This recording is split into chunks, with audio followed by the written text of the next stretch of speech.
దళిత విభజన ఎస్సీ వర్గీకరణపై కేంద్ర మాజీ మంత్రి చింతామోహన్ తీవ్ర ఆందోళన వ్యక్తం చేశారు. ఇది జాతీయ ఐక్యతకు పెనుముప్పుగా అభివర్ణించారు. ఎస్సీ వర్గీకరణనంటూ జరిగితే మన దేశం రెండు ముక్కలవుతుందన్నారు. రాబోయే 20 సంవత్సరాల్లో ఉత్తర భారతదేశం దక్షిణ భారతదేశంగా అవతరించడం ఖాయమన్నారు.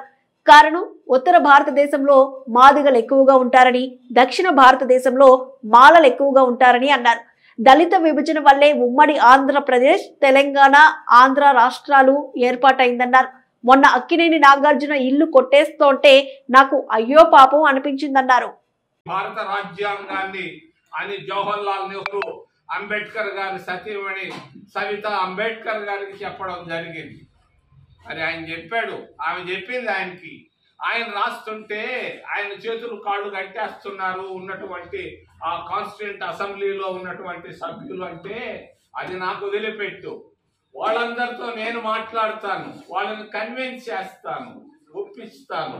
ఆయన తప్పనిసరిగా ఈ రాజ్యాంగ నిర్మాణాన్ని పూర్తి చేయాలి అని చెప్పిన తర్వాత అంబేద్కర్ గారు 2 రోజుల తర్వాత బాత్తో కూడా పోయి రాజ్యాంగాన్ని రాశాడు. ఆ విధంగా 2 సార్లు అంబేద్కర్ గారు 2 సార్లు రాజీనామా పెట్టినా కూడా మరి జవహర్లాల్ నెహ్రూ ఆయన్ని కన్విన్స్ చేసి మళ్ళా పూర్తి చేసేదానికి అవకాశం ఇవ్వడం జరిగింది. అటువంటి భారత రాజ్యాంగంలో ఎక్కడా లేదు దళితులను విభజన చేయమని. మరి అటువంటి విభజన చేయడం అది మంచిది కాదు, దేశానికి మంచిది కాదు.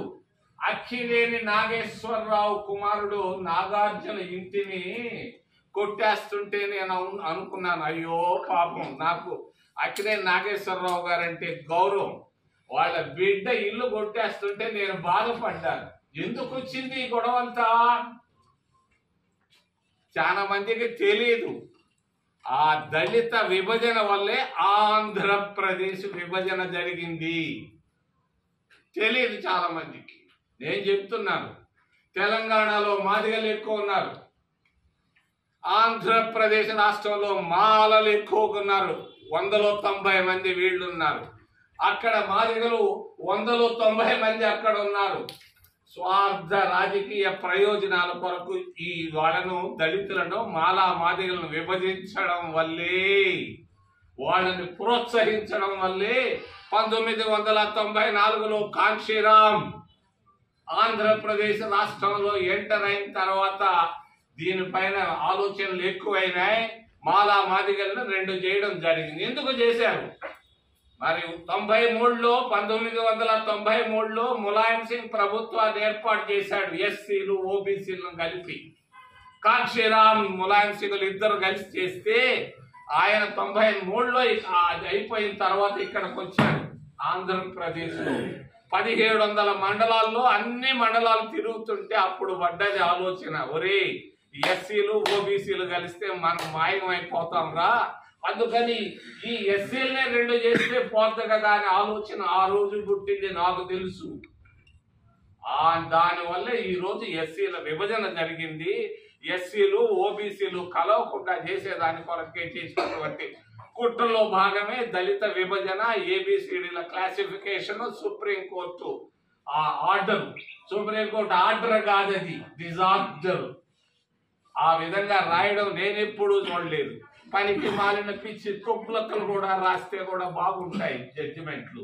ఈ జడ్జిమెంట్ అనాలోచితం. చేసినటువంటి జడ్జిమెంట్ ప్రకారంగా ఉత్తరప్రదేశ్ రాష్ట్రంలో పెట్టలేదు దళిత విభజన, మద్రాసు రాష్ట్రంలో లేదు, మరి కేరళ లాంటి కమ్యూనిస్ట్ దేశంలో లేదు, మరి ఆంధ్రప్రదేశ్ రాష్ట్రంలో ఎందుకని చంద్రబాబు నాయుడిని అడుగుతున్నా నేను సూటిగా. ఆయన ఎక్కడో దావోసులో ఉన్నాడు, స్విట్జర్లాండ్ లో ఉన్నాడు, ఆయన అడుగుతున్నా నేను. ఎందుకు? పిచ్చి ఆలోచన కాదా?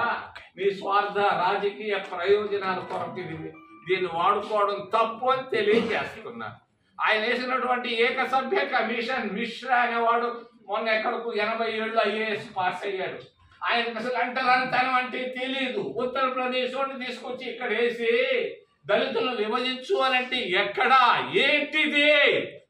చంద్రబాబు నాయుడు మా జిల్లా ఆయన కాకినాడకు వచ్చి నేను అడుగుతున్నాను, నేను ఎందుకు చేస్తావు?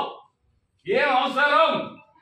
నేను చెప్తున్నా, హెచ్చరిక చేస్తున్నా, కాకినాడ నుంచే ఈరోజు ఈ దళిత విభజనకు వెళితే దేశ విభజన కూడా జరుగుతుంది. ఆంధ్రప్రదేశ్ రాష్ట్ర విభజన ఎలా జరిగిందో దక్షిణ భారతదేశం, ఉత్తర భారతదేశం అయినా కూడా ఆశ్చర్యం అవసరం లేదని తెలియజేస్తున్నాను సున్నితంగా అందరికీ, రాష్ట్ర ప్రజలకే కాదు దేశ ప్రజలు. ఎందుకు ఎలా అనొచ్చు?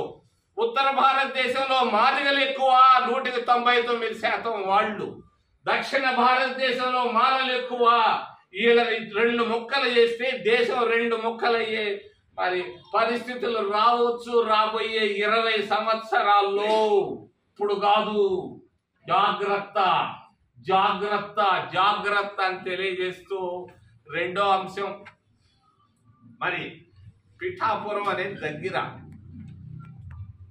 ఇక్కడికి ఏదో 20 కిలోమీటర్లు 10 కిలోమీటర్లు అని విన్నా.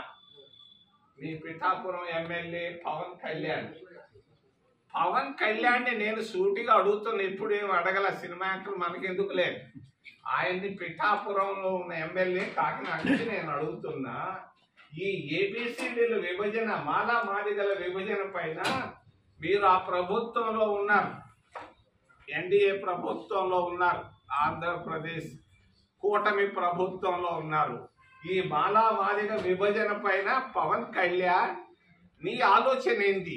ఎస్ ఆర్ నోవా? పవన్ కళ్యాణ్ నేను అడుగుతున్నా, నిన్ననే మీకు క్లాసుకి రికగ్నిషన్ వచ్చింది ఎలక్షన్ కమిషన్ నుంచి. ఏంటి నీ ఆలోచన ఏంటి? ఈ మాలా మాదిగలు 2 చేయాలన్నది నీ ఆలోచన ఉంటే చెప్పు, ధైర్యంగా ధీమాగా చెప్పు అని నేను ప్రశ్నిస్తూ, రెండవది విశాఖ ఉక్కు ఫ్యాక్టరీ విశాఖ ఉక్కు ఆంధ్రుల హక్కు అని మేమందరం నిక్కర్లు వేసుకొని తిరిగాం చిన్నప్పుడు 50-60 సంవత్సరాల క్రితం. ఎట్టయితేనే సాధించుకున్న తర్వాత ఇందిరాగాంధీ పునాది రాయి వేసింది. వేల మందికి ప్రభుత్వ ఉద్యోగాలు వచ్చాయి. 25,000 ఎకరాల భూమిని